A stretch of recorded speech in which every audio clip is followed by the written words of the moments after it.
اعوذ باللہ من الشیطان الرجیم بسم اللہ الرحمن الرحیم عقلي يتدبر قلبي يتأثر نفسي تتغير بك يا قرآن عقلي يتدبر قلبي يتأثر نفسي تتغير بك يا قرآن روحي تتحرر وبذلك أفخر وطني يتعطر بك يا قرآن القرآن رباني وبه زاد إيماني بالقرآن لا أخشى كيد الإنس والجاني القرآن علمني أن أسعى لأهدافي أن الري للظمآن في ينبوعه الصافي القرآن علمني أن أسعى لأهدافي أن الري للظمآن في ينبوعه الصافي القرآن علمني. الحمد لله نحمده ونستعينه ونستغفره ونؤمن به ونتوكل عليه ونعوذ بالله من شرور أنفسنا وسيئات أعمالنا من يهده الله فلا مضل له ومن يضلل فلا هادي له وأشهد أن لا إله إلا الله وحده لا شريك له وأشهد أن محمدًا عبده ورسوله أرسله بالحق بشيرًا ونذيرًا أما بعد فإن أحسن الحديث كتاب الله وخير الهدي هدي محمد صلى الله عليه وسلم وشر الأمور محدثاتها وكل محدثة بدعة وكل بدعة ضلالة وكل ضلالة في النار يا أيها الذين آمنوا اتقوا الله حق تقاته ولا تموتن إلا وأنتم مسلمون يا أيها الناس اتقوا ربكم الذي خلقكم من نفس واحدة وخلق منها زوجها وبث منهما رجالا كثيرا ونساء واتقوا الله الذي تساءلون به والأرحام إن الله كان عليكم رقيبا يا أيها الذين آمنوا اتقوا الله وقولوا قولا سديدا يصلح لكم أعمالكم ويغفر لكم ذنوبكم ومن يطع الله ورسوله فقد فاز فوزا عظيما اما بعد سب سے پہلے ہم اللہ تبارک و تعالی کا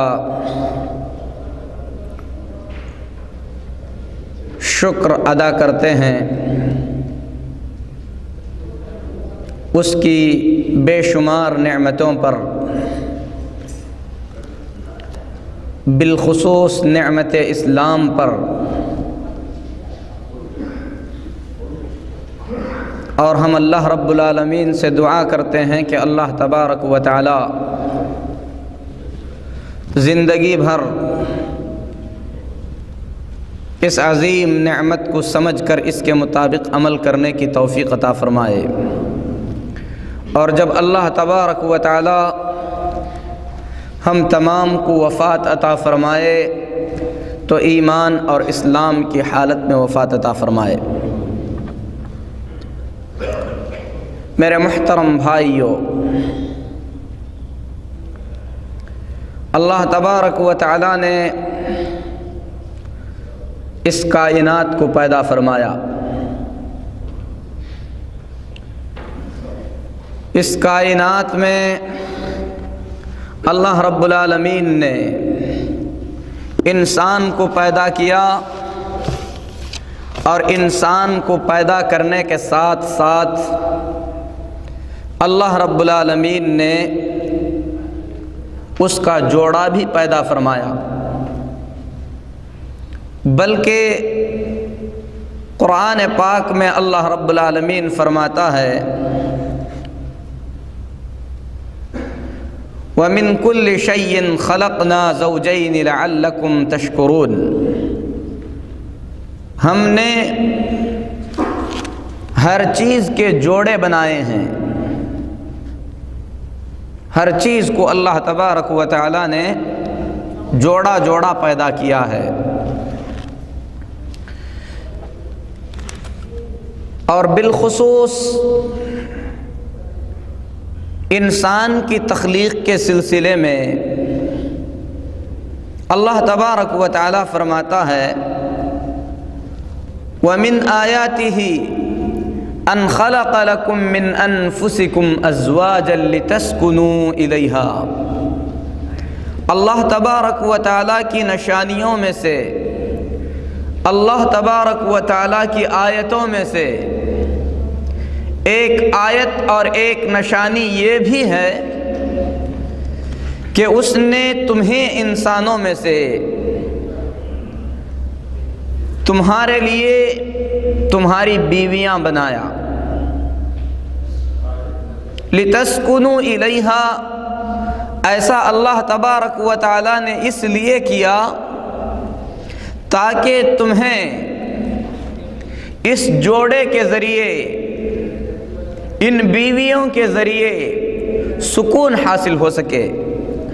وَجَعَلَ بَيْنَكُمْ مَوَدَّةً وَرَحْمَةً، اور اللہ تبارک و تعالی نے تمہارے دلوں میں محبت اور رحمت کو بھر دیا۔ إِنَّ فِي ذَلِكَ لَآيَاتٍ لِقَوْمٍ يَتَفَكَّرُونَ، جو لوگ غور و فکر کرتے ہیں ایسے لوگوں کے لیے اس میں بڑی نشانیاں رکھی گئی ہیں۔ اس آیت کریمہ پر انسان غور کرے کہ اللہ تبارک و تعالی نے آدم علیہ السلام کی پھسلی سے حوا علیہ السلام کو پیدا فرمایا، اور یہ جوڑے اس لیے بنائے گئے لِتَسْكُنُوا إِلَيْهَا، تاکہ انسان کو اس کی بیوی سے سکون اور چین حاصل ہو۔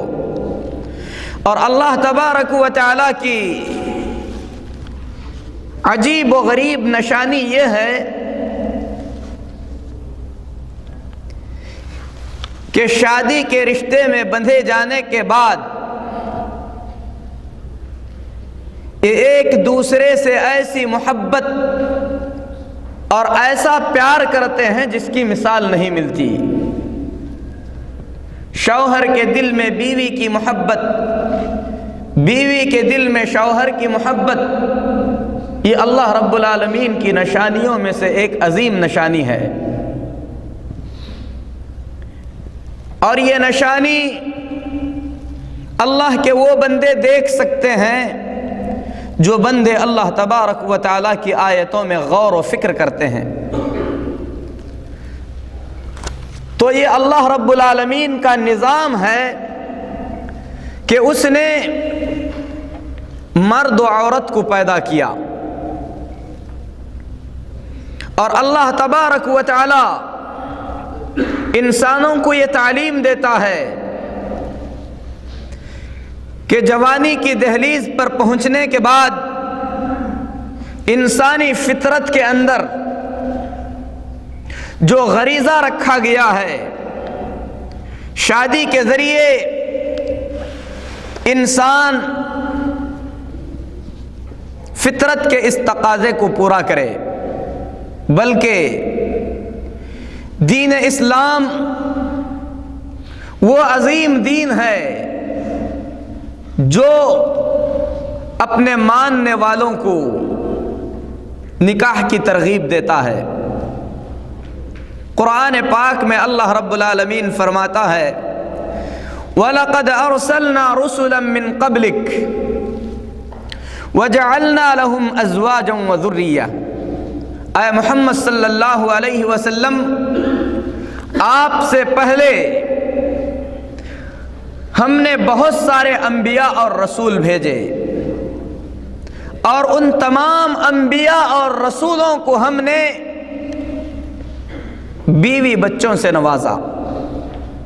اللہ تبارک و تعالی اپنے انبیاء علیہم الصلاۃ والتسلیم کے بارے میں خبر دے رہا ہے کہ محمد الرسول اللہ صلی اللہ علیہ وسلم سے پہلے جتنے انبیاء اور پیغمبر دنیا میں بھیجے گئے ہیں، ان تمام انبیاء علیہم الصلاۃ والتسلیم کی بیویاں بھی تھیں اور بچے بھی تھے،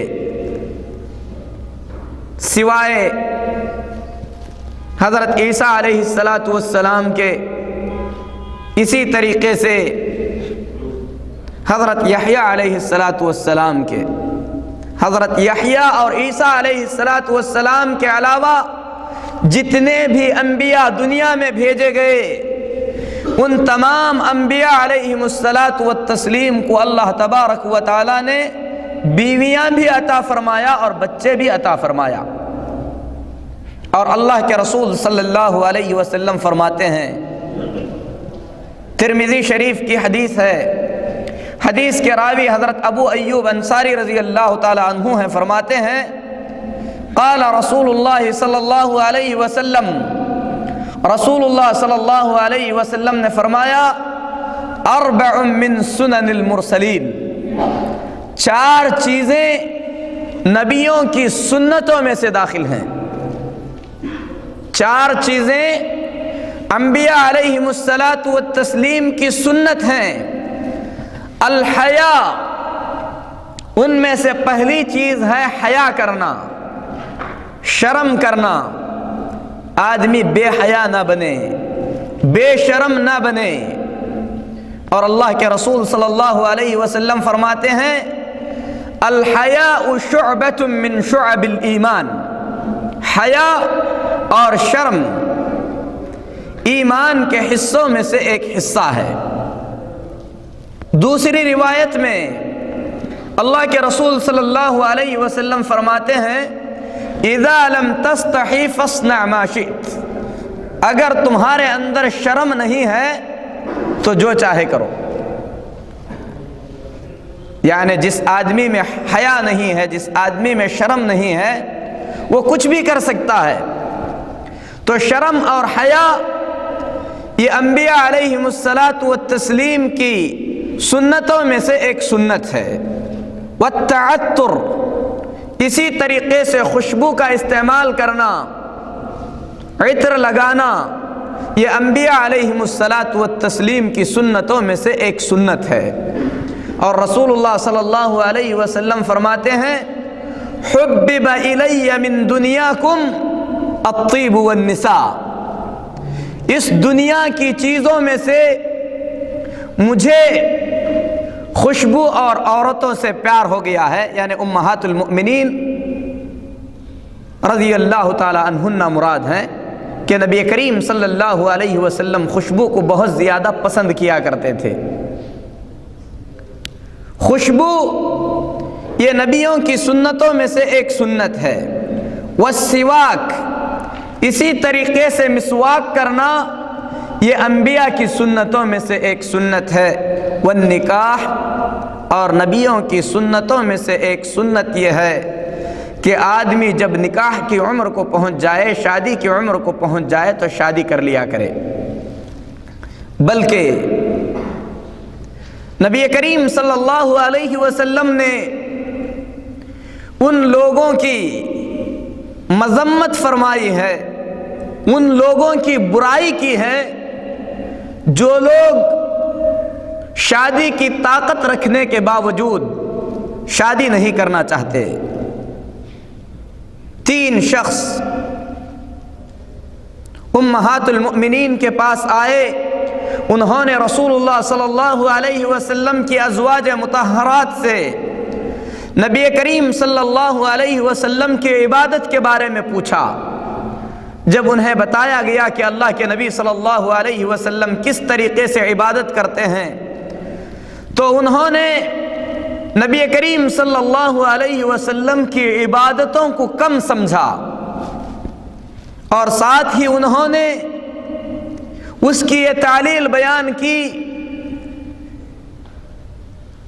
کہ نبی کریم صلی اللہ علیہ وسلم کا مقام اور مرتبہ سب سے اونچا ہے. آپ کا مقام یہ ہے کہ آپ کی اگلی پچھلی خطائیں بخش دی گئی ہیں، لہذا ہم نبی کریم صلی اللہ علیہ وسلم سے کیا موازنہ کیے جا سکتے ہیں؟ تینوں آدمیوں نے یہ طے کر لیا. ان میں سے ایک نے کہا کہ میں اپنی پوری زندگی کے ہر دن روزہ رکھوں گا. دوسرے نے کہا کہ میں گوشت نہیں کھاؤں گا. تیسرے نے کہا کہ میں رات میں کھڑے اللہ کی عبادت کروں گا اور عورتوں کے قریب نہیں جاؤں گا، ان سے شادی نہیں کروں گا. رسول اللہ صلی اللہ علیہ وسلم کو جب اس بات کی اطلاع ہوئی تو نبی کریم صلی اللہ علیہ وسلم ان کے پاس آئے اور فرمایا انتم الذین قلتم کذا و کذا، کیا تم ہی وہ لوگ ہو جنہوں نے اس قسم کی باتیں کی ہیں؟ یعنی ہمیشہ روزہ رکھنے کی، ہمیشہ عبادت کرنے کی، نکاح نہ کرنے کا ارادہ تم ہی لوگوں نے کیا ہے. اما انا، لیکن میرا طریقہ یہ ہے کہ میں تم تمام لوگوں سے اللہ سے سب سے زیادہ ڈرنے والا اور سب سے زیادہ متقی اور پرہیزگار ہوں. اور بے شک اللہ کے نبی صلی اللہ علیہ وسلم سب سے زیادہ اللہ سے ڈرنے والے اور سب سے زیادہ متقی اور پرہیزگار تھے. فرمایا لیکنی اصوم و افطر و اصلی و ارقد و اتزوج النکاح و اتزوج النساء، لیکن میرا تو طریقہ یہ ہے کہ میں نماز بھی پڑھتا ہوں اور سوتا بھی ہوں، روزے بھی رکھتا ہوں اور افطار بھی کرتا ہوں، روزے چھوڑ بھی دیتا ہوں، اور میں عورتوں سے نکاح بھی کیا ہوا ہوں. بخاری شریف کی روایت ہے، رسول اللہ صلی اللہ علیہ وسلم نے فرمایا فَمَن رَغِبَ عَن سُنَّتِي فَلَيْسَ مِنِّي، جو شخص میری سنت سے منہ موڑ لے گا ایسا شخص مجھ میں سے نہیں ہو سکتا. یہ رسول اللہ صلی اللہ علیہ وسلم کا منہج اور آپ کی سنت ہے کہ آدمی اپنی زندگی کو جو کچھ حقوق ہیں ان تمام حقوق کے حساب سے تقسیم کرے. سوئے، جاگ کر عبادت کرے، کھائے، روزہ بھی رکھے، شادی بیاہ بھی کرے، بیوی بچوں کے حقوق بھی ادا کرے، خروج فی سبیل اللہ کے نام پر بیوی بچوں کے حقوق کو پامال نہ کرے، اللہ کے راستے میں نکلنے کے نام پر اپنے حقوق اور واجبات کو بھلا نہ بیٹھے. یہ نبی کریم صلی اللہ علیہ وسلم کی سنت ہے. اور رسول اللہ صلی اللہ علیہ وسلم فرماتے ہیں فَمَن رَغِبَ عَن سُنَّتِي فَلَيْسَ مِنِّي، جو شخص میری سنت سے منہ موڑ لے وہ مجھ میں سے نہیں ہو سکتا. اللہ کے لیے بتاؤ، اگر کوئی شخص اپنی زندگی کا 1 سال مکمل 1 سال اللہ کے راستے میں دعوت کے نام پر نکال کر اپنے بیوی بچوں کے، اپنے نفس کے، دوسرے تمام حقوق کو بھلا دے تو بخاری شریف کی اس حدیث کے مطابق اس آدمی کے سلسلے میں رسول اللہ صلی اللہ علیہ وسلم کا کیا فتویٰ ہو سکتا ہے. اسی طریقے سے رسول اللہ صلی اللہ علیہ وسلم نے اپنے امتیوں کو کھلے الفاظ میں نکاح کا حکم دیا. حضرت عبد الرحمن بن یزید رضی اللہ تعالی عنہ حدیث کے راوی ہیں، فرماتے ہیں کہ ہم سے رسول اللہ صلی اللہ علیہ وسلم نے فرمایا یا معشر الشباب، اے نوجوانوں، من استطاع منکم الباءة فلیتزوج، تم میں سے جسے نکاح کی طاقت ہے تم میں سے جو شخص نکاح کرنے کی سکت رکھتا ہے ایسا شخص شادی کر لے، ایسا شخص نکاح کر لے۔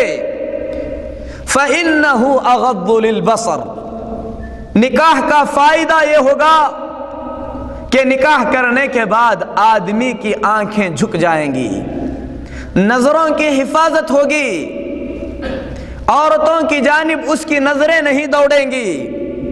اور قرآن پاک میں اللہ تبارک و تعالی اپنے بندوں کو حکم دیتا ہے، اللہ فرماتا ہے قُل لِّلْمُؤْمِنِينَ يَغُضُّوا مِنْ أَبْصَارِهِمْ وَيَحْفَظُوا فُرُوجَهُمْ ذَلِكَ أَزْكَىٰ لَهُمْ إِنَّ اللَّهَ خَبِيرٌ بِمَا يَصْنَعُونَ۔ اے نبی صلی اللہ علیہ وسلم، مومن مردوں سے کہہ دیجئے کہ وہ اپنے نگاہوں کو نیچے رکھیں، اپنی شرمگاہوں کی حفاظت کریں۔ ایسا کرنا ان کے لیے زیادہ بہتر ہے، زیادہ پاکی کا سبب ہے۔ اور جو کچھ یہ کر رہے ہیں اللہ تبارک و تعالی ان کے کرتوتوں سے باخبر ہے۔ اس لیے میرے محترم بھائیوں، ایک مومن کو یہ سوچ کر زندگی گزارنا چاہیے کہ اللہ تبارک و تعالی آنکھوں کی خیانت کو جانتا ہے۔ یعلم خائنۃ الاعین، آنکھیں جو خیانت کرتی ہیں، غیر محرم عورتوں کی طرف اٹھتی ہیں، لڑکیوں کی طرف جو نگاہیں ٹک جاتی ہیں، اللہ تبارک و تعالی ان نگاہوں کی حرکتوں کو جانتا ہے۔ یعلم خائنۃ الاعین وما تخفی الصدور، دلوں میں جو کچھ ہے اللہ تبارک و تعالی اسے بھی جانتا ہے۔ بلکہ نگاہیں شیطان کے زہر آلود تیروں میں سے ایک تیر ہے۔ اللہ کے نبی صلی اللہ علیہ وسلم نگاہوں کے حفاظت کا حکم دیتے ہوئے فرماتے ہیں الاولی لک والثانیۃ علیک، نگاہوں میں سے پہلی نظر جو پڑ جاتی ہے وہ نظر تمہارے لیے معاف کر دی جائے گی، لیکن نظر پڑنے کے بعد اگر نظر نہیں ہٹاؤ گے، دوسری نظر کسی عورت کی طرف ڈالو گے تو ایسی صورت میں یہ نظر تمہارے نامہ اعمال میں لکھ دی جائے گی۔ پہلی نظر کے معاف ہونے کا مطلب یہ نہیں ہے کہ آدمی جی بھر کر پہلی نظر جو ہے عورت پر ڈالے، بلکہ غلطی سے اگر نظر پڑ جائے تو فوراً اپنی نظروں کو پھیر لے۔ اللہ کے نبی صلی اللہ علیہ وسلم علاج بتا رہے ہیں، کیونکہ جوانی کے مرحلے میں یہ انسان عورتوں کی طرف دیکھتا ہے، شیطان انسان کو اغوا کرتا ہے، اللہ کی نافرمانی اس کے دل میں مزین کر کے پیش کرتا ہے۔ اس کا علاج یہ ہے کہ آدمی نکاح کر لے، شادی کر لے۔ نبی کریم صلی اللہ علیہ وسلم فرماتے ہیں یا معشر الشباب، اے نوجوانوں، من استطاع منکم الباءۃ فلیتزوج، تم میں سے جو نکاح کی طاقت رکھتا ہے وہ نکاح کر لے۔ یہ خطاب صرف مردوں کے لیے نہیں ہے، نگاہوں کی حفاظت کرنا یہ صرف مردوں کے لیے خاص نہیں ہے، بلکہ اس آیت کے فوراً بعد اللہ تبارک و تعالی فوراً فرماتا ہے وَقُلْ لِلْمُؤْمِنَاتِ يَغْضُضْنَ مِنْ أَبْصَارِهِنَّ، مومن عورتوں کو بھی آپ حکم دے دیجئے کہ وہ اپنے نگاہوں کو نیچے رکھیں، وَيَحْفَظْنَ فُرُوجَهُنَّ، اور اپنی شرمگاہوں کی حفاظت کریں، اور ساتھ ہی ساتھ اپنے زیب و زینت کی چیزوں کو مردوں کے سامنے ظاہر نہ کریں۔ عورت برقع پہنتی ہے یا نقاب میں رہتی ہے تو اس کا مطلب یہ نہیں ہے کہ وہ عورتوں کی طرف، مردوں کی جانب آزادی سے دیکھ سکتی ہے، بلکہ میرے محترم بھائیوں، اپنے نظروں کی حفاظت کرنے کا حکم جس طریقے سے مردوں کو دیا گیا ہے، بالکل اسی طریقے سے اللہ کے رسول صلی اللہ علیہ وسلم نے اور اللہ تبارک و تعالی نے مومنہ عورتوں کو بھی اس بات کا حکم دیا ہے کہ وہ اپنے نظروں کی حفاظت کریں۔ میرے محترم بھائیو، اس کے بعد اللہ کے رسول صلی اللہ علیہ وسلم فرماتے ہیں نکاح کرو گے تو یہ تمہارے نظروں کو محفوظ رکھے گی اور یہ چیز تمہارے شرمگاہوں کی حفاظت کا ذریعہ بنے گی۔ آدمی جب نکاح کرتا ہے تو ایسی صورت میں اپنی شرمگاہ کی حفاظت کر لیتا ہے، اور اللہ کے نبی صلی اللہ علیہ وسلم ایسے خوش نصیب بندے کو جو اپنی زبان اور شرمگاہ کی حفاظت کرتا ہے جنت کی ضمانت دیتے ہیں۔ کون ہے جو رسول اللہ صلی اللہ علیہ وسلم کی دی جانے والی اس ضمانت کو قبول کر لے؟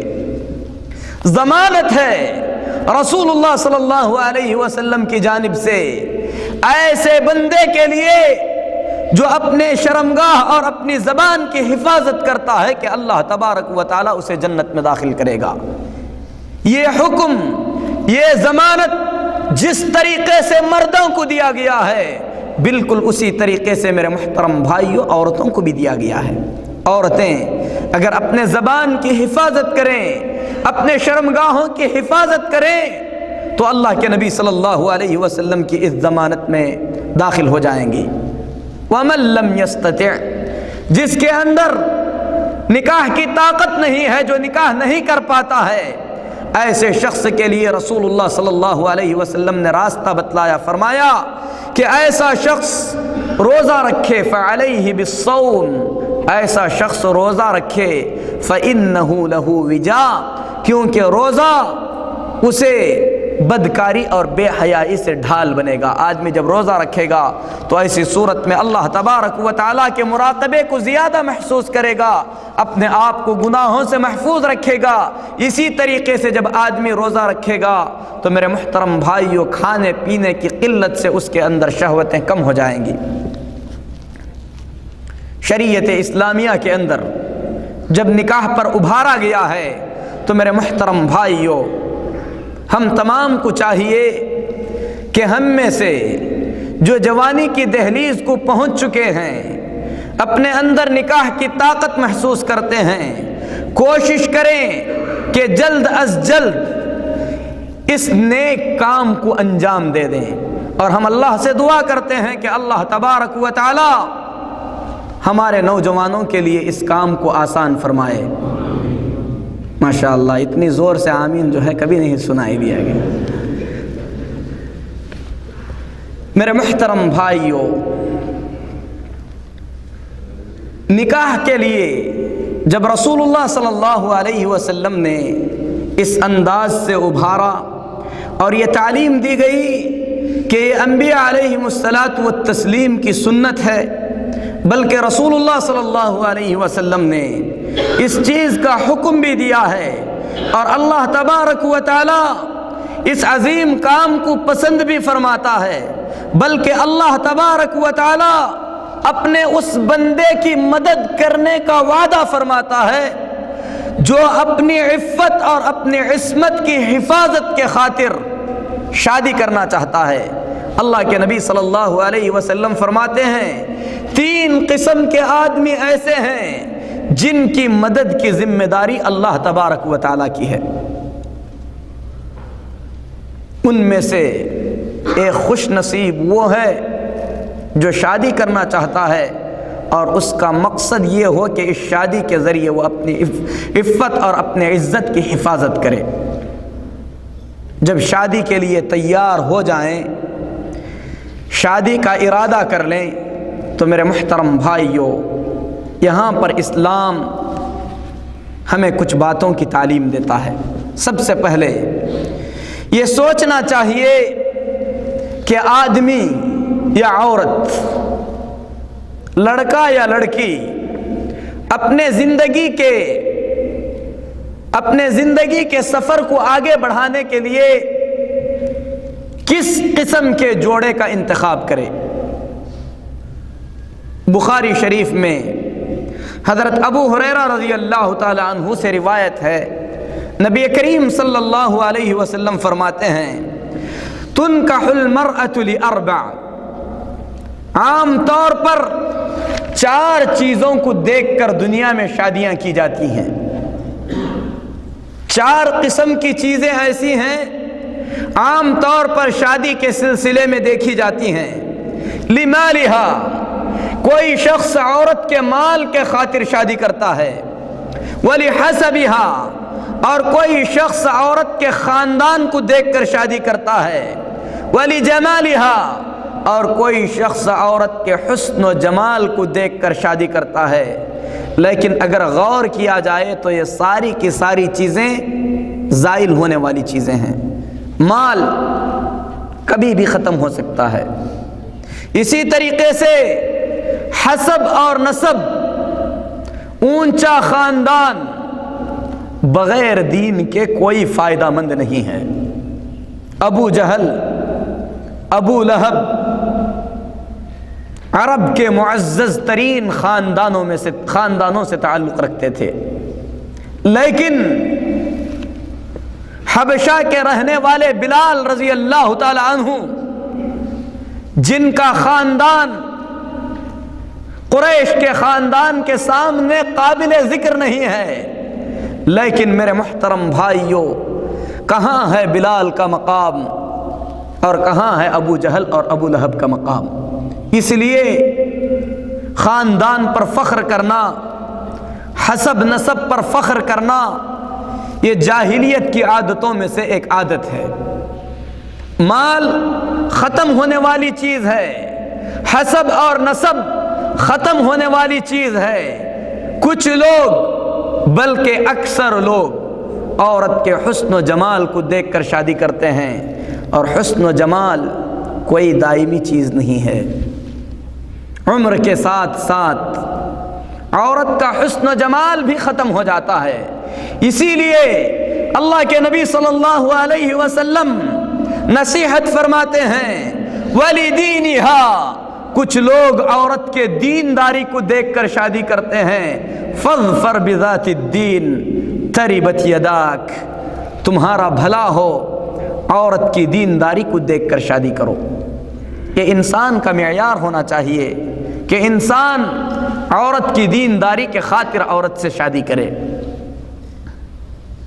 اسی لیے میرے محترم بھائیوں، صحابہ کرام رضوان اللہ علیہم اجمعین، اسی طریقے سے ان کے بعد کے تابعین، تبع تابعین، سب کے سب عورت کے اندر دینداری کو تلاش کیا کرتے تھے۔ اور اللہ کی قسم، اللہ کے نبی صلی اللہ علیہ وسلم فرماتے ہیں کہ دیندار عورت اللہ تبارک و تعالیٰ کے دیے جانے والے انعامات میں سے ایک عظیم انعام ہے۔ اسی لیے انسان کو چاہیے کہ جب اپنی شریک حیات کا انتخاب کرے تو ایسی صورت میں دینداری کو سب سے مقدم رکھے، دیندار عورت سے شادی کرے۔ جو شخص دیندار عورت سے شادی کرے گا، میرے محترم بھائیو، ایسے آدمی کو اللہ تبارک و تعالی بڑی سعادت سے نوازے گا۔ اسی طریقے سے اللہ کے نبی صلی اللہ علیہ وسلم نکاح کے مسئلے کو بیان کرتے ہوئے فرماتے ہیں، تزوج الولود الودود، زیادہ بچے جنم دینے والی، پیار و محبت کرنے والی عورت کو دیکھ کر شادی کرو۔ فإنی مکاثر بکم، کیونکہ میں قیامت کے دن تمہاری کثرت پر فخر کروں گا۔ انسان کو چاہیے کہ جب اپنے شریک حیات کا انتخاب کرے تو رسول اللہ صلی اللہ علیہ وسلم کی ان تعلیمات کو اپنے سامنے رکھے۔ عورت دیندار ہو، اور رسول اللہ صلی اللہ علیہ وسلم فرماتے ہیں زیادہ بچے جنم دینے والی اور پیار و محبت کرنے والی عورت سے شادی کرو۔ اب سوال یہ پیدا ہوتا ہے کہ شادی سے پہلے یہ کیسے سمجھا جائے کہ یہ عورت زیادہ بچے دینے والی ہے یا نہیں دینے والی ہے؟ میرے محترم بھائیوں، اس کا اندازہ عورت کے خاندان کو دیکھ کر کیا جا سکتا ہے۔ عورت کی ماں اگر کثیر الاولاد ہے، اس کی بہنیں کثیر الاولاد ہیں، اسی طریقے سے اس کی خالہ، ماں کی طرف کے جو رشتے ہیں بالخصوص، اگر یہ رشتے زیادہ اولاد والے ہیں تو اس سے اندازہ لگایا جا سکتا ہے، یہ کوئی حتمی قاعدہ نہیں ہے، کیونکہ رزق اللہ تبارک و تعالیٰ کے ہاتھ میں ہے، لیکن یہ چیز مجرب ہے، لہذا اگر اس کے خاندان میں، بالخصوص ماں کی جانب سے جو خاندان ہے اس میں عورتیں کثیر الاولاد ہیں، تو ایسی صورت میں کہا جا سکتا ہے کہ اس عورت سے زیادہ بچوں کے جنم دینے کی امید کی جا سکتی ہے۔ آدمی اس قسم کی چیزوں کو دیکھ کر شادی کرے، یہ رسول اللہ صلی اللہ علیہ وسلم کی وصیتوں میں سے ایک وصیت ہے۔ اسی طریقے سے آدمی اگر شادی کر رہا ہے تو نبی کریم صلی اللہ علیہ وسلم کی یہ ترغیب ہے کہ آدمی کنواری لڑکی سے شادی کرے، باکرہ لڑکی سے شادی کرے۔ حضرت جابر رضی اللہ تعالیٰ عنہ نے نکاح کیا، نبی کریم صلی اللہ علیہ وسلم کو اطلاع ملی۔ اس حدیث پر غور کرنا چاہیے، اللہ کے نبی صلی اللہ علیہ وسلم نے حضرت جابر رضی اللہ تعالیٰ عنہ سے سوال کیا کہ کیا تم نے نکاح کر لیا؟ نکاح کہاں ہوا؟ مدینہ طیبہ میں ہوا تھا، اور اللہ کے نبی صلی اللہ علیہ وسلم مدینہ طیبہ میں رہتے تھے۔ آپ کے صحابہ میں سے ایک صحابی اسی مدینے کے اندر نکاح کرتے ہیں، اور اللہ کے نبی صلی اللہ علیہ وسلم کو اس کا علم بھی نہیں ہے۔ اگر ہم میں سے کوئی رشتہ دار اپنی شادی میں اگر ہمیں دعوت نہ دے تو ایسی صورت میں قیامت کھڑی ہو جائے گی، شکوے شکایتیں ہوں گی، گلے ہوں گے۔ لیکن اللہ کے نبی صلی اللہ علیہ وسلم سے صحابہ کو کتنی محبت تھی، شادی بھی ہو گئی، اللہ کے نبی صلی اللہ علیہ وسلم کو معلوم بھی نہیں ہے۔ جب معلوم ہوا تو نبی کریم صلی اللہ علیہ وسلم نے شکوہ بھی نہیں کیا کہ تم نے ہمیں دعوت بھی نہیں دی، شادی میں بلایا بھی نہیں۔ رسول اللہ صلی اللہ علیہ وسلم نے پوچھا کہ شادی کنواری لڑکی سے کیے ہو یا سیبہ سے کیے ہو، یعنی شادی شدہ مطلقہ سے؟ کہا اے اللہ کے نبی صلی اللہ علیہ وسلم، میں نے سیبہ سے شادی کی ہے، کنواری سے نہیں کی ہے۔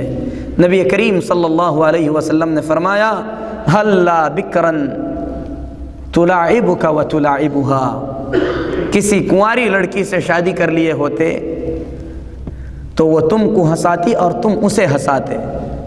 نبی کریم صلی اللہ علیہ وسلم کس قدر پیار کی تعلیمات دے رہے ہیں۔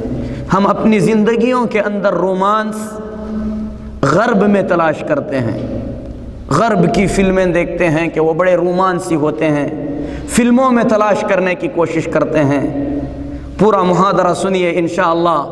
نبی کریم صلی اللہ علیہ وسلم کی زندگی میں حسن معاشرت کے بارے میں جو دروس اور عبر ملیں گے، اللہ کی قسم اگر ہم اپنی زندگیوں کے اندر ان چیزوں کو لائیں تو ہمارا گھر جنت کے ٹکڑوں میں سے ایک ٹکڑا ہو جائے گا، گھروں کے اندر خوشیاں بکھر جائیں گی۔ اللہ کے نبی صلی اللہ علیہ وسلم دلہے کو شادی کی مبارکبادی دیتے ہوئے فرماتے ہیں کہ تم نے کسی کنواری سے شادی کیوں نہیں کی؟ اگر کنواری سے شادی کرتے تو وہ تمہیں ہنساتی، وہ تمہیں کھلاتی اور تم اسے ہنساتے۔ اسی طریقے سے میرے محترم بھائیوں، شادی کے سلسلے میں انسان کو چاہیے کہ جب اپنے شریک حیات کا انتخاب کرے تو عمر کے اعتبار سے، عمر کے لحاظ سے وہ اس سے میل کھاتی ہو، عمر میں قریب العمر ہو۔ اللہ کے نبی صلی اللہ علیہ وسلم کی اس حدیث کو حضرت ابو بکر صدیق رضی اللہ تعالی عنہ، حضرت عمر رضی اللہ تعالی عنہ نے حضرت فاطمہ رضی اللہ تعالی عنہ کا رشتہ نبی کریم صلی اللہ علیہ وسلم سے مانگا۔ یہ نسائی کی حدیث ہے۔ عمر کا لحاظ ہونا چاہیے شادی میں۔ اس سلسلے میں اس حدیث کو بیان کیا جا سکتا ہے کہ حضرت عمر رضی اللہ تعالی عنہ نے اور اسی طریقے سے ابو بکر صدیق رضی اللہ تعالی عنہ نے فاطمہ رضی اللہ تعالی عنہا سے شادی کی خواہش ظاہر کی۔ اللہ کے نبی صلی اللہ علیہ وسلم نے فرمایا انہا صغیرہ، یہ کم سن ہیں، یعنی تمہاری عمر کے لائق نہیں ہیں۔ فخطبها علی رضی اللہ عنہ فزوجها منہ، اور حضرت علی رضی اللہ تعالی عنہ نے حضرت فاطمہ رضی اللہ تعالی عنہا سے نکاح کی درخواست کی تو اللہ کے نبی صلی اللہ علیہ وسلم نے حضرت علی رضی اللہ تعالی عنہ سے فاطمہ کی شادی کرا دی۔ لیکن یہ بالکل عام طور پر کہا نہیں جا سکتا۔ اس کا مطلب یہ نہیں کہ اگر عمر میں بڑی ہو تو ایسی صورت میں نکاح درست نہیں ہے، بلکہ آدمی جب شادی کر رہا ہے تو ان چیزوں کا خیال کیا جا سکتا ہے۔ ان تمام چیزوں کے لیے رسول اللہ صلی اللہ علیہ وسلم کی سنتوں سے دلیل ملتی ہے۔ اسی طریقے سے آدمی جب شادی کر رہا ہے تو دیکھنا چاہیے کہ وہ عورت نیک ہو، اور نیک عورت کے سلسلے میں عبداللہ بن عمرو بن عاص رضی اللہ تعالی عنہ کی یہ حدیث ہے۔ اللہ کے نبی صلی اللہ علیہ وسلم فرماتے ہیں ان الدنیا کلھا متاع، دنیا مکمل طور پر ساز و سامان کے مانند ہے۔ وخیر متاع الدنیا، دنیا کی چیزوں میں سے سب سے بہترین چیز، دنیا کی چیزوں میں سے سب سے بہترین چیز نبی کریم صلی اللہ علیہ وسلم فرماتے ہیں المرأة الصالحہ، نیک عورت ہے۔ اسی لیے اللہ کے نبی صلی اللہ علیہ وسلم نے فرمایا فاظفر بذات الدین، دیندار عورت سے شادی کر لو۔ یہ مردوں کے لیے ہے کہ جب عورت کا انتخاب کر رہا ہو، عمر کے اعتبار سے، دین کے اعتبار سے، اخلاق کے اعتبار سے، اعلیٰ اخلاق، اچھے دین والی ہو، اسی طریقے سے ان تمام چیزوں کے ساتھ اگر خوبصورتی ہے تو نور علی نور ہے، لیکن خوبصورتی کے پیچھے انسان اگر دینداری اور ان تمام چیزوں کا خیال نہیں کرتا تو میرے محترم بھائیوں ایسی شادیاں بابرکت نہیں ہو سکتی۔ اسی لیے شادیوں کے اندر ان تمام چیزوں کا خیال ہونا چاہیے۔ اور جہاں تک عورتوں کے لیے رسول اللہ صلی اللہ علیہ وسلم کے فرامین ہیں وہ یہ ہیں، اللہ کے نبی صلی اللہ علیہ وسلم فرماتے ہیں اذا اتاکم من ترضون دینہ وخلقہ، جب تمہارے پاس کوئی ایسا شخص آئے جس کی دینداری اور اخلاق سے تم راضی ہو، جس کی دینداری اور اخلاق سے تم باخبر ہو، فزوجوه فانکحوه، ایسے آدمی سے تم اپنی بچیوں کی شادیاں کرا دو، ایسے شخص سے تم اپنے بچیوں کا نکاح کر دو۔ الا تفعلوا تکن فتنة فی الارض، اگر ایسا نہیں کرو گے تو زمین میں فتنہ مچے گا، فتنہ بپا ہوگا، وفساد کبیر، اور بہت بڑا فساد ہوگا۔ صحابہ نے کہا اے اللہ کے نبی صلی اللہ علیہ وسلم، آپ جس شخص کی بات کر رہے ہیں اگر اس میں ایسی چیزیں ہوں، یعنی کچھ عیب ہے، مالی اعتبار سے کمزور ہے، خاندان کے اعتبار سے نچلا خاندان والا ہے، جبکہ اسلام کے اندر کوئی خاندان اونچا اور نیچا نہیں ہے، اگر اس کے اندر بہت ساری چیزیں ہوں، اس صورت میں بھی اللہ کے رسول صلی اللہ علیہ وسلم نے فرمایا اذا جاءکم من ترضون دینہ وخلقہ فزوجوہ، جس کے دینداری اور اخلاق سے تم راضی ہو، اگر وہ نکاح طلب کرے تو تم اپنی بچیوں کا نکاح اس سے کر دو۔ صحابہ نے کہا اے اللہ کے نبی صلی اللہ علیہ وسلم، اگر اس میں فلاں اور فلاں عیب ہو، رسول اللہ صلی اللہ علیہ وسلم نے پھر فرمایا اذا جاءکم من ترضون دینہ وخلقہ فزوجوہ۔ 3 مرتبہ اللہ کے نبی صلی اللہ علیہ وسلم نے ان کلمات کو دہرائے۔ یہ حدیث ترمذی کی ہے اور حدیث حسن ہے۔ اس حدیث کے معنی کو بیان کرتے ہوئے امام سیوطی رحمۃ اللہ علیہ فرماتے ہیں وَذَلِكَ لِأَنَّكُمْ إِن لَّمْ تُزَوِّجُوهَا، وہ اس لیے ہے کہ اگر تم ایسے شخص سے اپنی بچیوں کا نکاح نہیں کراؤ گے، الا من ذی مال وجاہ، اگر شادی کے اندر رشتے کے تلاش کرنے کے سلسلے میں مال اور منصب کو دیکھتے چلے جاؤ گے تو بہت ساری عورتیں ایسی باقی رہ جائیں گی جو اپنے لیے مالدار شوہر نہیں پائیں گی، بہت ساری عورتیں ایسی رہ جائیں گی جو اپنے لیے بڑے عزت والا شوہر نہیں پائیں گی، اور بالکل الٹا بھی ہوگا کہ بہت سے مرد اگر خوبصورت یا مالدار یا اونچے خاندان کی لڑکیوں کو ہی تلاش کرنے لگیں گے تو بہت سے مرد ایسے رہ جائیں گے جو نکاح کے لیے ایسی عورتوں کو نہیں پائیں گے۔ پھر نتیجہ کیا ہوگا؟ تو نتیجہ یہی ہوگا کہ دنیا کے اندر زنا بپا ہوگا، قتل و غارت گری ہوگی، یہ بچیاں اپنے باپوں کے لیے بہت بڑا درد سر بن جائیں گی، جس کی وجہ سے معاشرے کے اندر فتنہ اور فساد بپا ہوگا۔ تو میرے محترم بھائیو، آج کے ماحول میں اگر دیکھا جائے تو یہ چیزیں بالکل کھل کر سامنے آتی ہیں۔ تو لہذا عورتوں کو چاہیے کہ وہ اپنے لیے دیندار شوہر کا انتخاب کریں، اخلاق کے اعتبار سے، دینداری کے اعتبار سے اگر رشتہ پسند آ جائے تو ایسے رشتے کو قبول کر لیا جائے۔ رشتے کے قبول ہو جانے کے بعد یا رشتہ پسند آ جانے کے بعد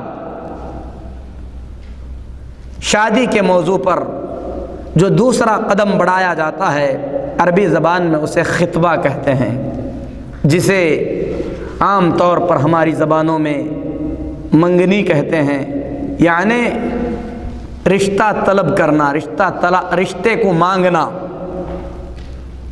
اس سلسلے میں میرے محترم بھائیوں، اللہ کے نبی صلی اللہ علیہ وسلم کی زندگی کو اگر دیکھا جائے تو کئی چیزیں سامنے آتی ہیں۔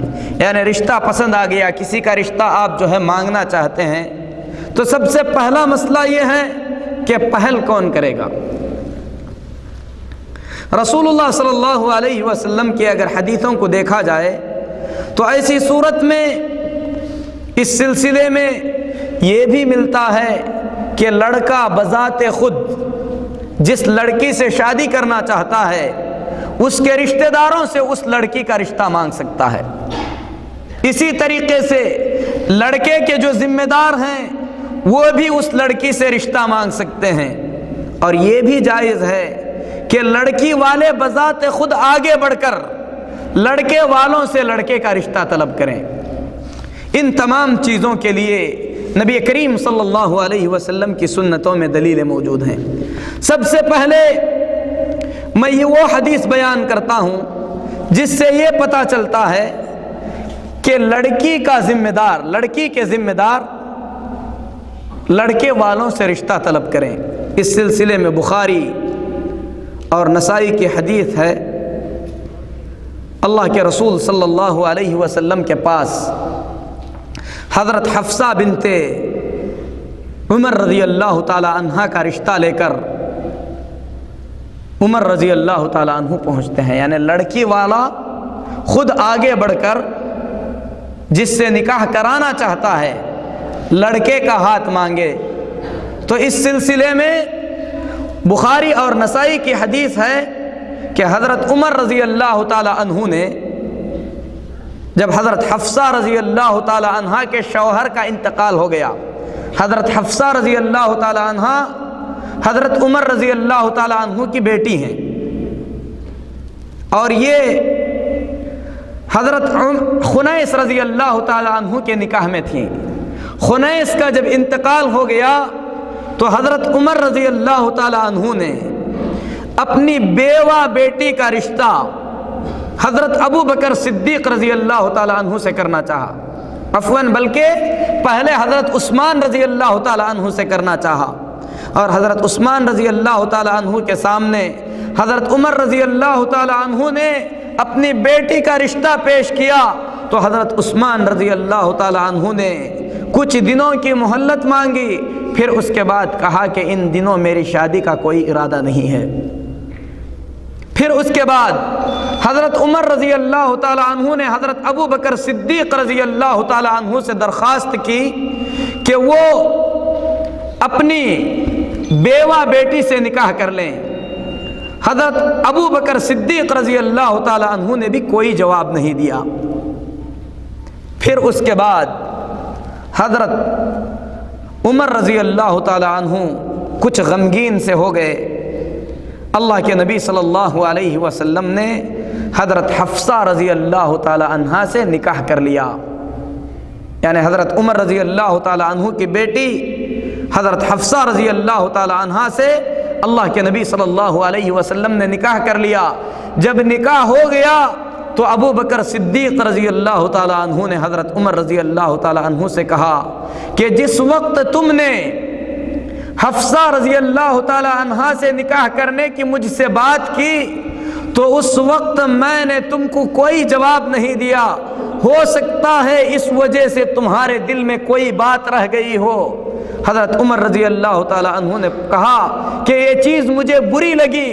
حضرت ابو بکر صدیق رضی اللہ تعالی عنہ نے کہا کہ مجھے اللہ کے نبی صلی اللہ علیہ وسلم کی جانب سے یہ بات معلوم ہو چکی تھی کہ اللہ کے نبی صلی اللہ علیہ وسلم حفصہ رضی اللہ تعالی عنہا سے نکاح کرنا چاہتے ہیں، اسی لیے میں نے تمہیں اس بات میں جواب دینے سے انکار کر دیا، اور یہ رسول اللہ صلی اللہ علیہ وسلم کا راز تھا، اسی لیے میں تمہارے سامنے بیان بھی نہیں کر سکتا تھا۔ اگر اللہ کے نبی صلی اللہ علیہ وسلم ان سے نکاح نہ کیے ہوتے تو ایسی صورت میں ضرور ان سے نکاح کر لیا ہوتا۔ تو اس حدیث سے پتہ چلتا ہے کہ لڑکی کا باپ بذات خود اپنی لڑکی کے لیے اگر کسی کو لائق سمجھتا ہے تو اس کے لیے رشتہ طلب کر سکتا ہے، رشتہ مانگ سکتا ہے۔ یہ شرعی طور پر ناجائز نہیں ہے بلکہ جائز ہے۔ اور میرے محترم بھائیوں، اس حدیث میں قابل غور بات یہ ہے کہ اگر رشتہ طلب کیا جائے، کوئی شخص رشتہ رد کر دے تو ایسی صورت میں دلوں کے اندر کدورتیں نہیں آنا چاہیے۔ اگر کسی قسم کی کوئی چیز دل میں آ جائے تو مومنوں کو چاہیے کہ واضح الفاظ میں اس چیز کو صاف کر لیں، جس طریقے سے ابو بکر صدیق رضی اللہ تعالی عنہ نے حضرت عمر رضی اللہ تعالی عنہ کے دل کو صاف کر دیا۔ اسی طریقے سے عورت کے لیے، اسی طریقے سے میرے محترم بھائیوں، لڑکے کے رشتہ دار اگر لڑکی والوں سے رشتہ طلب کریں تو اس سلسلے میں بھی کوئی حرج نہیں ہے۔ لڑکے کے رشتہ دار اگر لڑکی والوں سے رشتہ مانگیں تو ایسی صورت میں بھی کوئی حرج نہیں ہے۔ اس سلسلے میں اللہ کے رسول صلی اللہ علیہ وسلم کی وہ عظیم حدیث ہے جس کو امام مسلم رحمۃ اللہ علیہ نے بیان فرمایا ہے۔ فاطمہ بنت قیس رضی اللہ تعالی عنہا یہ خاندان قریش کی معزز خواتین میں سے ایک خاتون ہیں۔ اللہ کے نبی صلی اللہ علیہ وسلم کے پاس آتی ہیں، اللہ کے نبی صلی اللہ علیہ وسلم سے فرماتی ہیں، اے اللہ کے رسول صلی اللہ علیہ وسلم، عبد الرحمن بن عوف نے مجھ سے نکاح کا پیغام دیا ہے۔ یعنی لڑکے کے رشتہ دار کسی لڑکی سے رشتہ مانگ سکتے ہیں۔ اس سلسلے میں رسول اللہ صلی اللہ علیہ وسلم کی یہ حدیث ہے کہ فاطمہ بنت قیس رضی اللہ تعالی عنہا کو عبد الرحمن بن عوف رضی اللہ تعالی عنہ نے نکاح کا پیغام دیا۔ حضرت فاطمہ بنت قیس رضی اللہ تعالی عنہا یہ قریش کے معزز ترین خواتین میں سے ایک خاتون ہیں، اور عبد الرحمن بن عوف رضی اللہ تعالی عنہ مالدار صحابہ میں سے ایک مالدار صحابی ہیں۔ جب حضرت فاطمہ بنت قیس رضی اللہ تعالی عنہا نے اس چیز کو سنا کہ اللہ کے نبی صلی اللہ علیہ وسلم حضرت اسامہ رضی اللہ تعالی عنہا کی شادی فاطمہ بنت قیس سے کرنا چاہتے ہیں، تو فاطمہ بنت قیس رضی اللہ تعالی عنہا نے کہا کہ مجھے اللہ کے نبی صلی اللہ علیہ وسلم کی یہ حدیث پہنچی ہے کہ جسے محمد سے محبت ہے صلی اللہ علیہ وسلم وہ اسامہ بن زید سے محبت کرے۔ اللہ کے نبی صلی اللہ علیہ وسلم حضرت زید بن حارثہ رضی اللہ تعالی عنہ سے حد درجے محبت کیا کرتے تھے، کیونکہ اللہ کے نبی صلی اللہ علیہ وسلم نے بچپن سے انہیں پالا تھا، اور قرآن مجید میں آیت نازل ہونے سے پہلے اللہ کے نبی صلی اللہ علیہ وسلم ان کو اپنا بیٹا بنائے تھے، لیکن اللہ تبارک و تعالیٰ نے اس حکم کو منسوخ کر دیا۔ جس طریقے سے حضرت زید سے اللہ کے نبی صلی اللہ علیہ وسلم محبت کرتے تھے، اسی طریقے سے ان کے بیٹے اسامہ بن زید رضی اللہ تعالیٰ عنہ سے بھی اللہ کے نبی صلی اللہ علیہ وسلم کافی محبت کیا کرتے تھے۔ حضرت فاطمہ بنت قیس رضی اللہ تعالیٰ عنہا کو یہ خبر پہنچی کہ اللہ کے نبی صلی اللہ علیہ وسلم کی یہ خواہش ہے کہ فاطمہ بنت قیس کے ساتھ حضرت اسامہ سے نکاح کرایا جائے، اور حضرت اسامہ رضی اللہ تعالیٰ عنہ ایک غلام کے بیٹے ہیں، حضرت زید بن حارثہ رضی اللہ تعالیٰ عنہ کے۔ اللہ کے نبی صلی اللہ علیہ وسلم نے حضرت خدیجہ رضی اللہ تعالیٰ عنہ نے حضرت زید کو خرید کر نبی کی خدمت کے لیے وقف کر دیا تھا، اور دوسری طرف عبد الرحمن بن عوف رضی اللہ تعالیٰ عنہ کا رشتہ فاطمہ بنت قیس کے لیے آیا تھا۔ لیکن دیکھیے ان مومنہ عورتوں کے انتخاب کو، جب انہوں نے سنا کہ حضرت اسامہ رضی اللہ تعالیٰ عنہ کا رشتہ آیا ہے، تو حضرت فاطمہ بنت قیس رضی اللہ تعالیٰ عنہ نے حضرت اسامہ بن زید رضی اللہ تعالیٰ عنہ کے رشتے کو قبول کر لیا۔ کیوں؟ اس لیے کہ وہ جانتی تھیں کہ اسامہ بن زید سے محبت در حقیقت اللہ کے نبی صلی اللہ علیہ وسلم سے محبت ہے۔ جب نبی کریم صلی اللہ علیہ وسلم کو اس بات کی اطلاع ہوئی، یعنی رشتہ طے ہو گیا، تو نبی کریم صلی اللہ علیہ وسلم نے فرمایا کہ ام شریک کے پاس جاؤ۔ میرے محترم بھائیو، اس حدیث پر غور کرو۔ ام شریک کے پاس جب حضرت فاطمہ بنت قیس یعنی حضرت اسامہ بن زید رضی اللہ تعالی عنہ کی ہونے والی بیوی، جنہیں ہماری زبان میں منگیتر کہا جاتا ہے، اور رشتہ کس نے پیش کیا تھا؟ اللہ کے نبی صلی اللہ علیہ وسلم نے۔ اور یہ گویا اللہ کے نبی صلی اللہ علیہ وسلم کے گھرانے سے تعلق رکھنے والے رشتوں میں سے ایک رشتہ تھا۔ حضرت اسامہ بن زید رضی اللہ تعالی عنہ کی دیکھ بھال اللہ کے نبی صلی اللہ علیہ وسلم کیا کرتے تھے۔ اس میں چاہیے کہ غور کریں۔ جب جانے لگیں تو اللہ کے رسول صلی اللہ علیہ وسلم نے فرمایا کہ ام شریک کے پاس مت جاؤ، کیونکہ ام شریک ان کے پاس کثرت سے مہمان آیا جایا کرتے ہیں، اور مجھے خوف ہے کہ کہیں تمہارا دوپٹہ سرک نہ جائے، یا تمہارا قدم ظاہر نہ ہو جائے اور لوگ تمہارے جسم کو دیکھ لیں۔ اس چیز کو میں ناپسند کرتا ہوں۔ اللہ اکبر۔ یعنی ایک عورت کے پاس یہ جانا چاہتی تھیں، اللہ کے نبی صلی اللہ علیہ وسلم نے جانے سے اس لیے منع فرمایا کہ کہیں دوپٹہ سرک جانے سے، دوپٹہ ہل جانے سے مردوں کی نظریں حضرت فاطمہ بنت قیس پر پڑ نہ جائیں۔ کتنی حیا تھی، کتنی شرم تھی۔ میری مسلمان بہنوں، تمہیں چاہیے کہ اللہ کے رسول صلی اللہ علیہ وسلم کی ان صحابیات کے اندر اپنے لیے اسوہ تلاش کرو۔ آج دوپٹہ ہی پہنتی نہیں ہے، سرکھنے کا کیا سوال پیدا ہوتا ہے؟ اللہ کے نبی صلی اللہ علیہ وسلم نے فرمایا مت جاؤ، مجھے ڈر لگتا ہے کہ کہیں تمہارا دوپٹہ کھسک نہ جائے اور مردوں کی نظریں تم پر نہ پڑیں، کہیں تمہاری پنڈلی ظاہر نہ ہو جائے، مردوں کی نظریں تمہارے اوپر پڑیں۔ اس کے علاوہ تم اپنے چچازاد بھائی کے گھر جا سکتی ہو، وہاں پر تمہارے لیے زیادہ امن اور سکون ہے۔ تو میرے محترم بھائیوں، پردہ،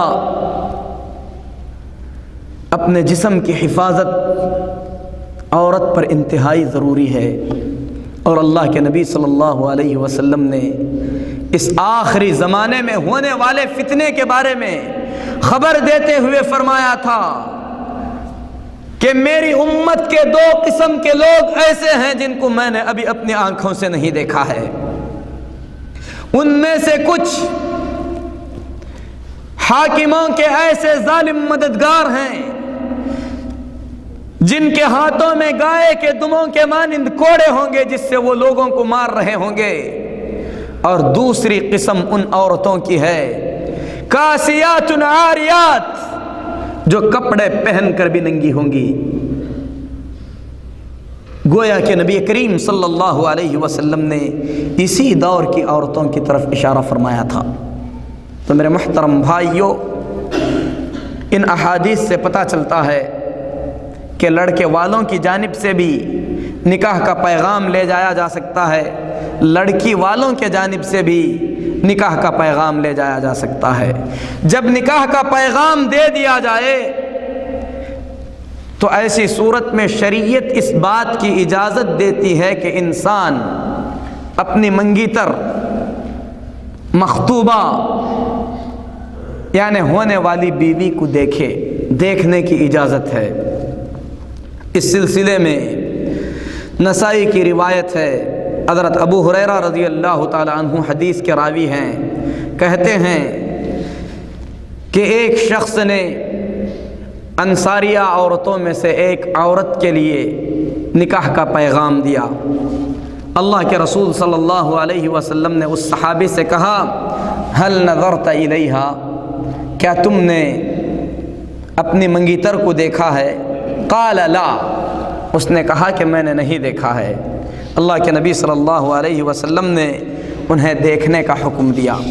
اس لیے اگر آدمی اپنی منگیتر کو دیکھنا چاہتا ہے اور شادی کا عزم کیا ہوا ہے تو ایسی صورت میں لڑکی کے اولیاء کو چاہیے کہ وہ اپنے ساتھ بچی کو بٹھا کر منگیتر کو دکھائیں، لیکن اس کے ساتھ وہ لوگ نہیں آ سکتے جو آگے چل کر اس عورت کے محرم نہیں بنیں گے۔ دوسرے لوگوں کو دیکھنے کی اجازت نہیں دی جانی چاہیے۔ یا تو اس معاملے کو ہم حد سے زیادہ وسیع کر دیتے ہیں کہ اس کے دوستوں کو بھی دکھایا جائے، بھائیوں کو بھی دکھایا جائے، خاندان کے تمام مرد اور عورتیں دیکھ لیں، یہ چیز درست نہیں ہے۔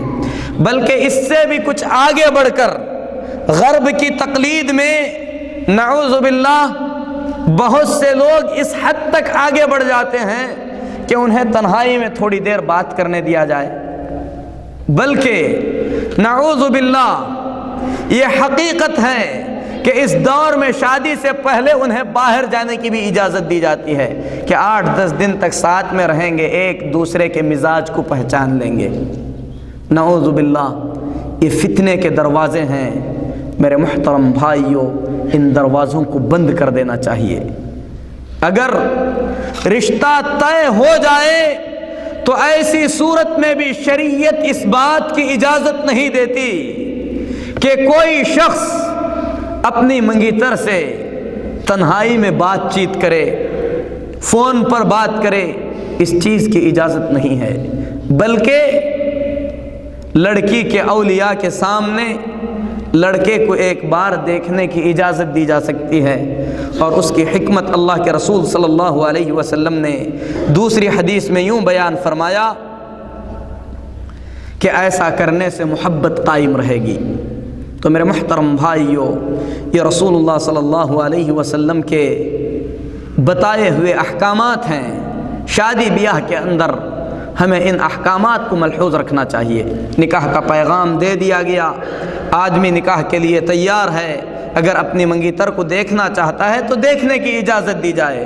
اس کے بعد اگر ناپسند ہے، ایسی صورت میں اس میں ناپسند ہونے کا جواب دے دیا تو ایسی صورت میں اس میں کبیدہ خاطر نہیں ہونا چاہیے۔ یہ بہتر ہے اس بات سے کہ نکاح کر لے، پھر اس کے بعد مشکلیں کھڑی ہو جائیں۔ اسی لیے میرے محترم بھائیوں، اللہ کے نبی صلی اللہ علیہ وسلم کی تعلیمات میں امت کے لیے بڑا اسوہ ہے۔ رشتہ طے ہو جانے کے بعد یا نکاح کا پیغام دیے جانے کے بعد اللہ کے نبی صلی اللہ علیہ وسلم فرماتے ہیں کہ اگر کسی نے کسی عورت کے لیے نکاح کا پیغام دیا ہے تو دوسرا شخص مداخلت کر کے اس عورت کے لیے نکاح کا پیغام نہ دے۔ یعنی کسی آدمی نے اگر کسی عورت کے لیے نکاح کا پیغام دے دیا ہے، منگنی کر دی گئی ہے یا بات چل رہی ہے، تو ایسی صورت میں اللہ کے نبی صلی اللہ علیہ وسلم اس چیز سے منع کرتے ہیں کہ دوسرا آدمی بات طے ہونے سے پہلے داخل ہو جائے۔ ابن ماجہ اور نسائی کی روایت ہے، نبی کریم صلی اللہ علیہ وسلم فرماتے ہیں لا یخطب احدکم علی خطبۃ بعض، تم میں سے بعض کی منگنی پر منگنی نہ کریں، یعنی بات جب تک مکمل طور پر فیصل نہ ہو جائے یا تو وہ انکار کر دے اس وقت تک منگنی کا پیغام نہ دیا جائے، دوسرا شخص جو ہے نکاح کا پیغام نہ دے۔ یہ خطبے سے متعلق، منگنی سے متعلق کچھ احکام تھے۔ اس کے بعد میرے محترم بھائیوں، میں معاشرے میں پائی جانے والی ایک ایسی رسم کی طرف آپ لوگوں کی توجہ دلانا چاہتا ہوں جو در حقیقت امت اسلامیہ کے درمیان پائے جانے والے امراض میں سے ایک بڑا مرض ہے۔ اس سے مراد جہیز ہے۔ ہم تمام کو چاہیے کہ اس لعنت سے اپنی زندگیوں کو پاک رکھنے کی کوشش کریں اور اس حقیقت کو جان کر زندگی گزاریں کہ جہیز لینا یہ حقیقت میں حرام مال کھانے کے قائم مقام ہے۔ اللہ کے رسول صلی اللہ علیہ وسلم فرماتے ہیں، حدیث صحیح ہے، لا يحل مال امرئ مسلم الا من طیب نفسہ، کسی بھی مسلمان کا مال اس کی خوش دلی کے بغیر دوسرے مسلمان کے لیے حلال نہیں ہو سکتا۔ کتنے ایسے لوگ ہیں جن کو عورت کی ایمانداری کے لحاظ سے یا عورت کے اخلاق کے لحاظ سے رشتہ تو پسند آ جاتا ہے، لیکن جہیز کی وجہ سے اس رشتے کو ٹھکرا دیتے ہیں۔ بلکہ شرم اور حیا کی بات یہ ہے کہ رشتہ مانگنے کے لیے جب مرد عورت کے گھر میں پہنچتا ہے تو عورت کے باپ سے مطالبہ کرتا ہے کہ اس شادی کے بدلے میں مجھے کیا کچھ دیا جائے گا۔ اللہ کی قسم میرے مسلمان بھائیوں، یہ بھیک ہے اور یہ اوروں کا مال ناحق طور پر کھانے کے قائم مقام ہے۔ آدمی کو یہ جان کر زندگی گزارنا چاہیے کہ اس مال کے سلسلے میں اللہ تبارک و تعالیٰ کے دربار میں ان سے سوال کیا جائے گا۔ اللہ کے نبی صلی اللہ علیہ وسلم فرماتے ہیں قیامت کے دن آدمی اپنے پیروں کو ہلا نہیں سکے گا اس وقت تک جب تک کہ اس سے اس کی عمر کے بارے میں سوال کیا جائے گا کہ اس نے عمر کہاں گزاری ہے، اس کی جوانی کے بارے میں سوال کیا جائے گا کہ جوانی اس نے کیسے کٹائی ہے، اس کے مال کے بارے میں سوال کیا جائے گا کہ مال اس نے کہاں سے کمایا ہے اور کہاں پر خرچ کیا ہے۔ میرے محترم بھائیوں، شریعت اس بات کا حکم دیتی ہے کہ مرد جب شادی کی نیت سے عورت سے رشتہ طلب کرے، عورت کے اولیاء سے عورت کا ہاتھ مانگے، تو ایسی صورت میں وہ عورت کو مہر دے۔ لیکن ہم نے گویا اللہ تبارک و تعالیٰ کے اس قانون کو مکمل طور پر بدل دیا۔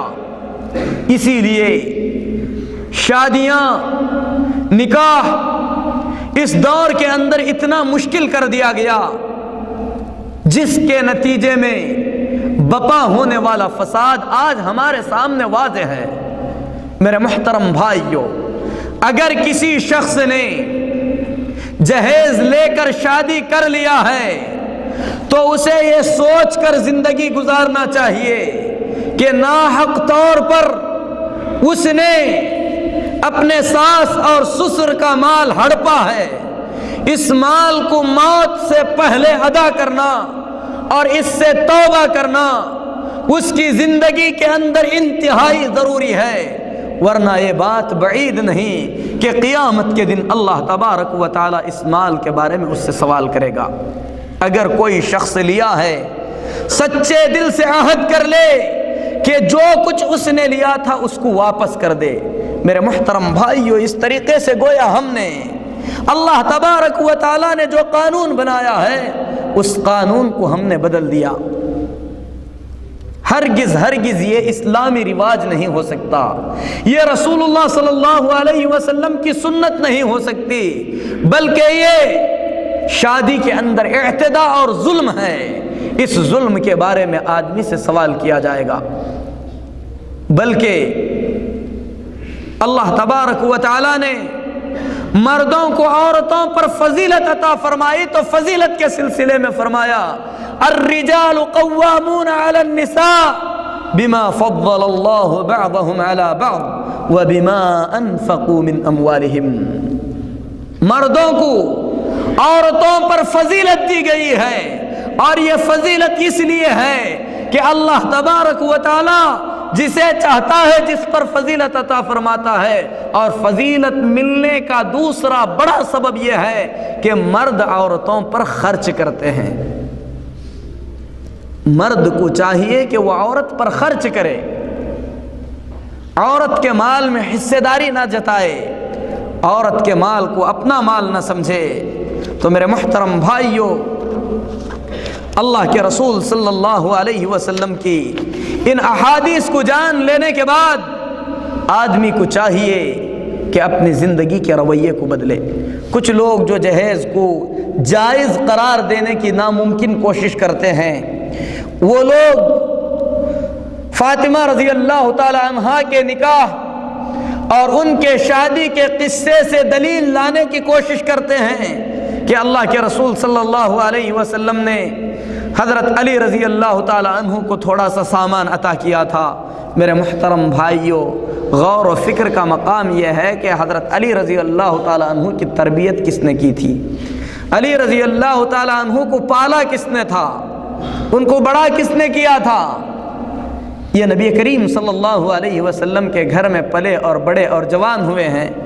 جب ظاہر سی بات ہے، جب پوری تربیت نبی کریم صلی اللہ علیہ وسلم نے کی ہے، اب ان کی شادی ہو گئی ہے یا اپنا گھر بسانا چاہتے ہیں، تو جس نے زندگی بھر پالا ہے وہ اسی طریقے سے خالی ہاتھ تو اسے جدا نہیں کرے گا۔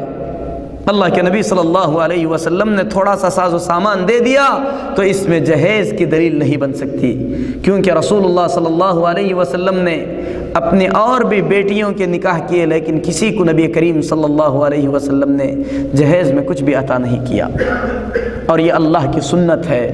میرے مسلمان بھائیوں، جب لوگ بدعتوں کو اپناتے ہیں یا اللہ کے نازل کردہ قانون کو چھوڑ کر کسی اور قانون پر عمل کرتے ہیں، تو وہاں سے اللہ تبارک و تعالی اپنی سنتوں کو ختم کر دیتا ہے۔ جب مسلمانوں نے جہیز کی لعنت کو اپنے معاشرے کے اندر بڑھوتری دی تو نتیجے میں کیا ہوا؟ آج کتنے ایسے لوگ ہیں جو اپنی بیٹیوں کو وراثت میں حصہ دیتے ہیں، جبکہ اللہ کا قانون یہ ہے کہ جس طریقے سے لڑکوں کو وراثت میں حصہ دیا جائے اسی طریقے سے لڑکیوں کو بھی وراثت میں، میراث میں، جائیداد میں حصہ دیا جائے۔ اللہ تبارک و تعالیٰ کے اس قانون کو ہم نے چھوڑ دیا تو اللہ تبارک و تعالیٰ نے لعنت اور اپنے غضب کو ہم پر مسلط کر دیا۔ یہ اسی وقت ختم ہو سکتی ہے جب ہم اپنی زندگیوں کے اندر اللہ رب العالمین کے قوانین کو نافذ کریں۔ تو میرے محترم بھائیوں، منگنی تک کے ان احکامات کو بیان کرنے کے بعد نکاح کا شرعی طریقہ، میاں بیوی کے آپسی حقوق، یہ بڑا دلچسپ موضوع ہے۔ انشاءاللہ اس موضوع کو اگلے پروگرام میں بیان کیا جائے گا، کیونکہ اس کے لیے کافی وقت درکار ہے۔ ہم اللہ تبارک و تعالیٰ سے دعا کرتے ہیں کہ اللہ تبارک و تعالیٰ حق بات کو سن کر اس پر عمل کی توفیق عطا فرمائے، حق اللہ تعالیٰ ہم پر واضح فرمائے، ضلالت اور گمراہی سے اللہ تعالیٰ ہمیں محفوظ رکھے۔ اقول قولی ھذا واستغفر اللہ لی ولکم ولسائر المسلمین فاستغفروہ انہ ھو الغفور الرحیم۔